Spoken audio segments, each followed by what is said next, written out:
Hi, I'm Brian. I'm the campus pastor out here at Murphy, and I just want to say thanks for checking out this weekend teaching from out here at our Murphy campus. I do hope that you find it encouraging, that it blesses you, and if you ever want to join us in person, we meet every Sunday out here at 10 a.m.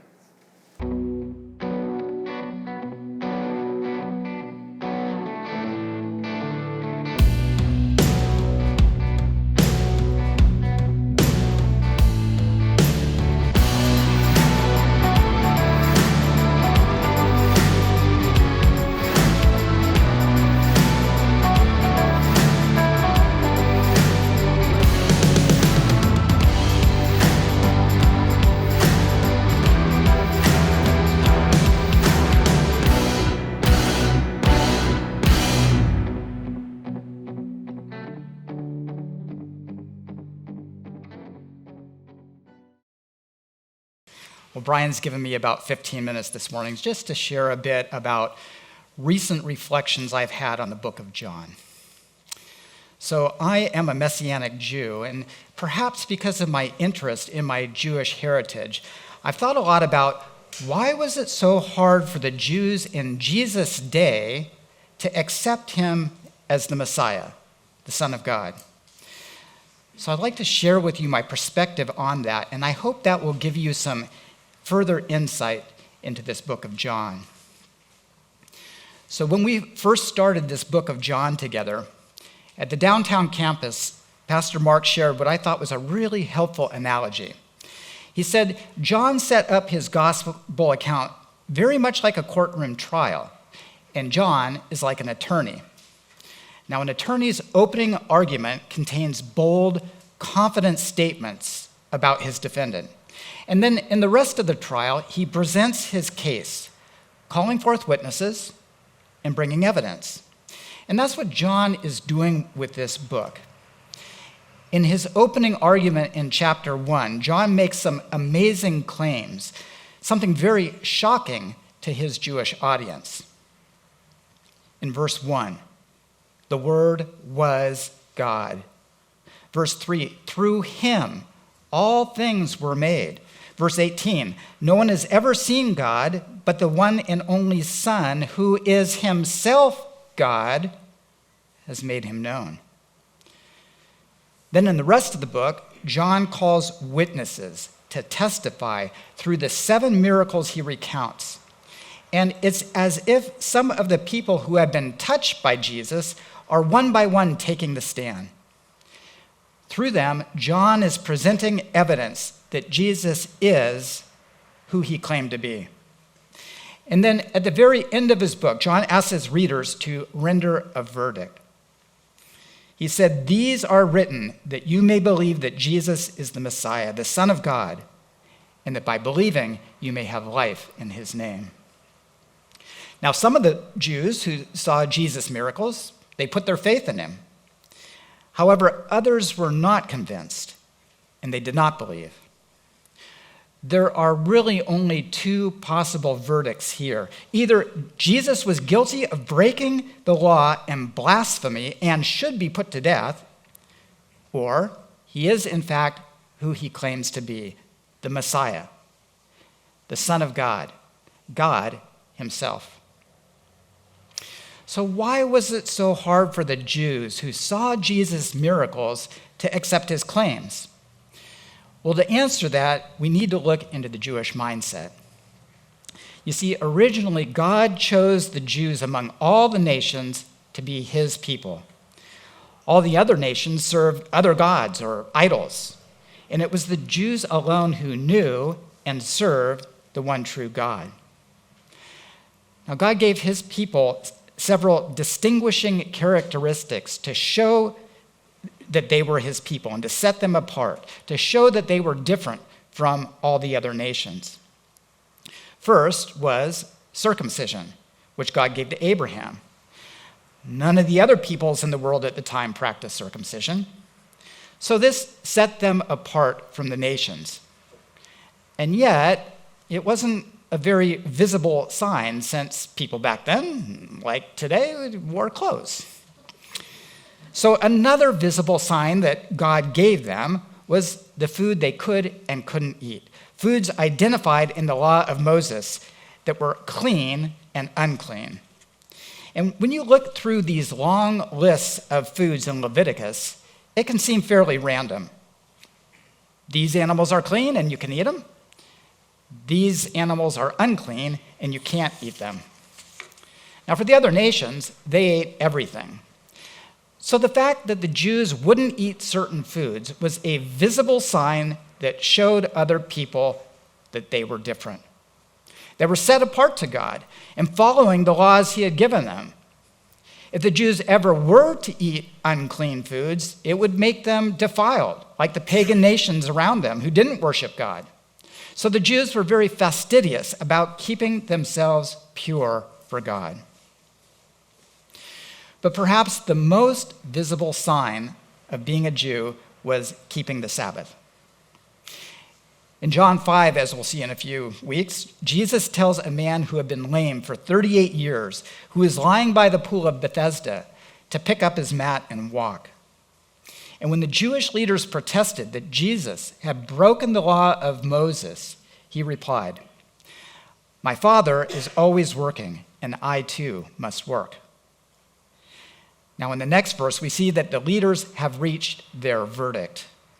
For this reason, they tried all the more to kill him. Not only was he breaking the Sabbath, but he was even calling God his own Father, making himself equal with God. Now remember, keeping the Sabbath is a visible sign identifying the Jewish people as being set apart from the nations. It was one of the 10 Commandments, and it was actually written by God himself on stone tablets. Now, most of the 10 Commandments are very short. Don't murder, don't commit adultery, don't steal. But concerning the Sabbath, God wrote in detail, "Remember the Sabbath day by keeping it holy.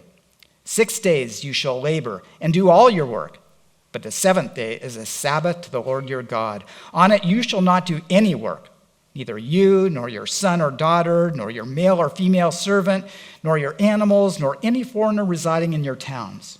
For in 6 days the Lord made the heavens and the earth, the sea and all that's in them, but he rested on the seventh day." Now, all the other nations, they didn't have any prohibition against working on a certain day, buying and selling, moving around. But God commanded his chosen people to observe the Sabbath, and it was part of their identity that distinguished them from the pagan nations. And there were many, many passages in the Old Testament that talk of how God would curse and destroy their nation if they didn't follow the Sabbath rest. I just want to point out one example of how serious the Sabbath was for the Jews. In Numbers 15:32, it says, "A man was caught gathering firewood on the Sabbath." Now, this was shortly after the law was given on Mount Sinai, and they didn't know what to do with him. So they brought him to Moses.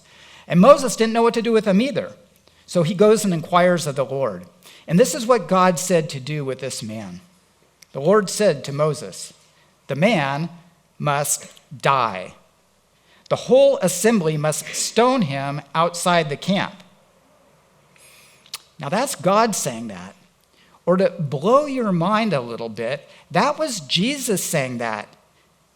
Because Jesus is God, right? And so that's what they did. They stoned him to death outside the camp because he had broken the law that God had given for his people, not to do any work on the Sabbath.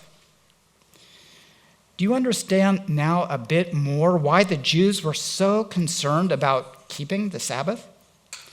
Not only did it identify them as God's chosen people, but God himself told them to do it. And there were dire consequences if they didn't. Remember after the Battle of Jericho, when one Israelite took some plunder and hid it, how the whole nation then suffered and was defeated at the Battle of Ai? So the Jews were very intent to make sure that everyone would follow God's law. Now, when God gave the law to the Jewish people, they didn't see it as something temporary. They considered it permanent, eternal. Let me try and put it in perspective for you. Let's say someone showed up today and said that the big things we Christians believe in are no longer the right way to God.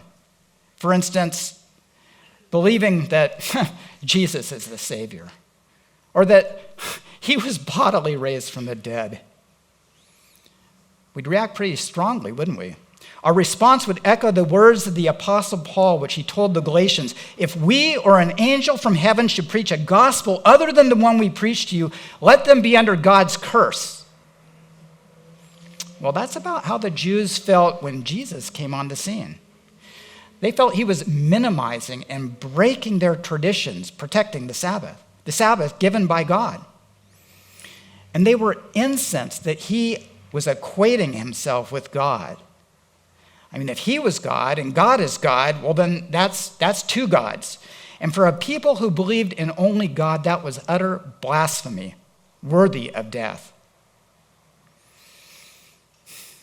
The Jews felt threatened by Jesus. In chapter 4, we'll see that he goes to Samaria, their enemies, and he gains a following there with their enemies. And then with the healings on the Sabbath in the book of John, first of the lame man at the pool in chapter 5, and then the healing of the man born blind in chapter 9, in their eyes, Jesus was attacking the hallmark of what identified them as God's chosen people, the Sabbath. Now later, they felt threatened by the Apostle Paul, who said, God's chosen people are no longer just the Jews, but all who have faith in Jesus. Doesn't matter if you're circumcised or not, if you follow the Jewish dietary laws or not. You get a feel now for how hard it was for the Jews at the time to accept Christianity as being something from God? For several thousand years, they had been God's one chosen people, following the law that God had given only to them. What they didn't realize is that now, with the coming of Messiah, things are changing. That God is now making salvation available to all peoples and no longer just the Jewish people. Well, as you know, we live in an extremely divided world today, and it seems there are divisions on almost everything. What is true? What is false? Who should we believe? Well, it was the same in Jesus' time. Some said, how can he do these amazing things unless he comes from God? But others said, he does them through the power of Beelzebul, the prince of demons. Later, when Paul preached, some believed and were baptized. Others picked up rocks and tried to stone him to death. And still today, 2,000 years later, the world is fundamentally divided over the claims and person of Jesus Christ. Some read the book of John, this great courtroom trial, and their verdict is that Jesus is a heretic, someone who blatantly disregarded the commandments that God gave to govern his people. Others read the same book and they respond in faith. John was an eyewitness of all that Jesus had done. He'd seen so many healings, so many miracles. But he chose to put 7 in his book as his witnesses, his evidence. I wrote these things, John said in his concluding argument, in hope that you might believe that Jesus is the Messiah, the Son of God, and that by believing you may have life in his name. So the verdict is up to each of us. Will we believe in the one who did what only God could do? In John 14, Jesus said, believe me when I say that I am in the Father, and the Father is in me, or at least believe on the evidence of the works themselves. And that's what John is doing, presenting Jesus doing miracles that only God could do, so that we can believe his words on account of his works. Only God could change the composition of water into wine. Only God could instantly make walk a paralyzed man whose legs have wasted away to nothing after 38 years. Only God could feed 5,000 people from just a couple of pieces of bread and a few small fish. At one point in John 6, Jesus says some really difficult words about eating his flesh and drinking his blood, and people misunderstood. They took his words literally, and it says that many of his disciples stopped following him. And when Jesus asked the 12 if they also wanted to leave, Peter said, "To whom would we go? You have the words that give eternal life, and we have believed and we have come to know that you are the Holy One of God." Based on the miracles they had seen, they could believe. And that's how it should be for each of us today. Will we face doubt? We will. Will we face difficult situations where God doesn't act in the way we would like? We will. But I pray that when times get tough, that we'll remember that Jesus' works validate his words. And that's really how I came to faith. I didn't grow up in a Christian family, but when I was 17 years old, my friend Dan handed me a New Testament. And he opened it to the book of John, and he said, "Start reading here." Now, at the time, I was totally into the mountains, nature, the outdoors. I basically worshiped creation. And as I started reading John, I only got to chapter 1, verse 3, where it says, "Through him all things were made. Without him, nothing was made that has been made." What? Was this true? Was Jesus really the creator? Was Jesus God? Were all these mountains created by him? Well, as I continued on and read the eyewitness accounts of the incredible miracles that he performed, I saw they backed his claims. And as I reflected on his miracles over that next month, and as I saw the same Messiah still alive in those around me who had faith, I came to believe his words, and I gave my life to him. It's been a good road. Not always an easy one, but a good one. Anyway, I hope that these reflections this morning will give you a bit of insight about why it was so hard for the Jews to accept Jesus as the Son of God, and how important his miracles were in validating his claims. Thanks.